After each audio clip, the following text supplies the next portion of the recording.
Bonjour, je suis Mélanie Rouen. Je t'invite à aller visiter mon site harmoniefamiliale.fr si, comme moi, tu souhaites instaurer une éducation bienveillante avec tes enfants.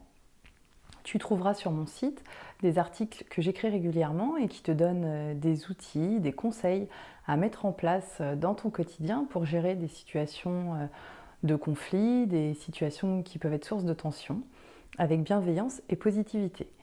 Tu trouveras aussi sur mon site un guide que tu peux télécharger gratuitement et qui te donnera 5 étapes pour aller à l'harmonie avec tes enfants. Dans cette vidéo, j'ai choisi de te proposer des solutions pour les jours où tu te sens fatigué ou en manque d'énergie et où tu n'arrives pas à atteindre véritablement ton idéal d'éducation bienveillante. Parce que tu as des préoccupations, tu es toi-même fatigué, parce que tu es toi-même sous tension, mais qu'en même temps, tu souhaites éviter la prise de pouvoir dans la relation avec tes enfants ou l'utilisation de l'autorité, le recours aux cris ou à des sources de tension. Le rangement des jouets peut être une situation conflictuelle dans ton foyer. Et pour cela, quelle attitude adopter pour faire au mieux, trouver un juste milieu justement entre ton idéal et ce que tu veux éviter? Alors la première chose à faire, tu l'auras compris dans cette série de vidéos, c'est de poser clairement la situation à tes enfants, c'est-à-dire de leur expliquer clairement que voilà, tu souhaites par exemple qu'en fin de journée ou qu'en fin de semaine, ça dépend de ta façon de fonctionner, tu souhaites que les jouets soient rangés. Donc ça, c'est la première annonce que tu fais clairement avec des mots simples à tes enfants pour qu'ils puissent comprendre. Ensuite, si tu es dans un jour ou dans une période où tu es peu patient, où tu as du mal à trouver de l'énergie, tu vas pouvoir avoir recours à l'annonce d'une conséquence qui peut être une conséquence logique en rapport avec l'événement, donc en rapport ici avec le jouet. Alors je vais te donner un exemple donc concret dans cette vidéo de conséquences que tu peux énoncer à tes enfants.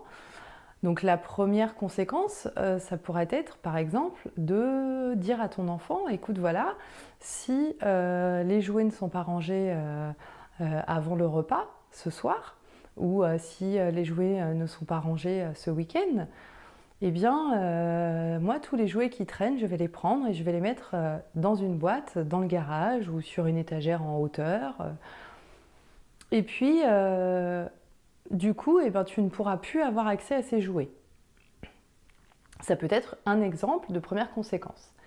La deuxième conséquence, ça peut être si je constate que les jouets ne sont pas rangés, donc soit à la fin de la journée comme je l'ai demandé ou alors le week-end, pour reprendre notre exemple, eh bien je prendrai les jouets et puis j'irai les donner à une association. Donc la troisième chose à faire, ce sera de mettre en application la conséquence que tu as annoncée. C'est-à-dire, donc si tu as annoncé que tu mettrais les jouets dans une caisse dans le garage ou sur l'étagère du haut, eh bien, si tu constates effectivement que tes enfants n'ont pas rangé les jouets comme tu l'avais demandé, tu passes à l'action et tu mets les jouets de côté. La quatrième chose à faire, ce sera donc d'accueillir avec la bienveillance dont tu es capable à ce moment-là les émotions de tes enfants parce qu'ils ne seront certainement pas contents s'ils n'ont pas l'habitude de ce fonctionnement encore. Et donc de leur rappeler que tu avais réexpliqué clairement ce que tu attendais et également que tu avais parlé d'une conséquence qui suivrait leur choix. Donc tu fais un rappel simple en fait de ce que tu as annoncé. La cinquième chose, c'est dans ce cas précis, en fonction de l'âge de ton enfant, donc à savoir que si ton enfant est petit, tu as la possibilité de lui laisser une deuxième chance.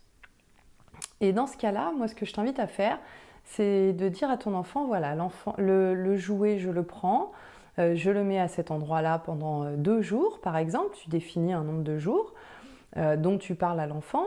Et puis tu lui dis, au bout de 2 jours, je te poserai la question, est-ce que tu es prêt à prendre soin de ce jouet et à le ranger comme je te l'ai demandé à la fin de la journée ou alors pendant le week-end.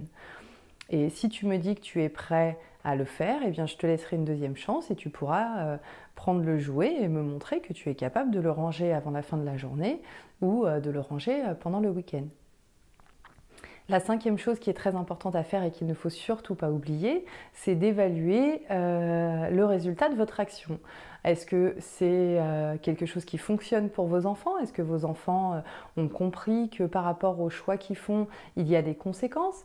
Que la conséquence que vous expliquez, vous la mettez effectivement en application? Si c'est quelque chose qui fonctionne, eh ben c'est parfait. Du coup, vous pouvez continuer et rapidement, vous n'aurez plus besoin d'avoir recours à ce fonctionnement-là, puisqu'il sera naturellement mis en route par vos enfants. Il y aura peut-être juste besoin de quelques piqûres de rappel ponctuelles. Et si c'est quelque chose qui ne fonctionne pas, eh bien, je t'invite à trouver de nouvelles solutions, notamment au cours d'un rassemblement en famille. Donc, comme je l'explique dans la vidéo Rassemblement de famille. J'espère que cette vidéo t'aura été utile. Je te remercie de l'avoir regardée.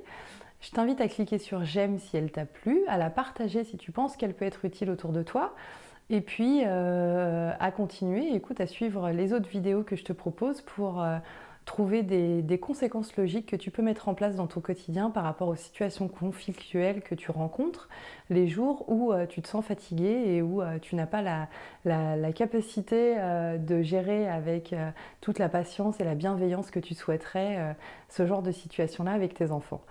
Je te souhaite une bonne continuation et on se retrouve bientôt. Ciao, ciao!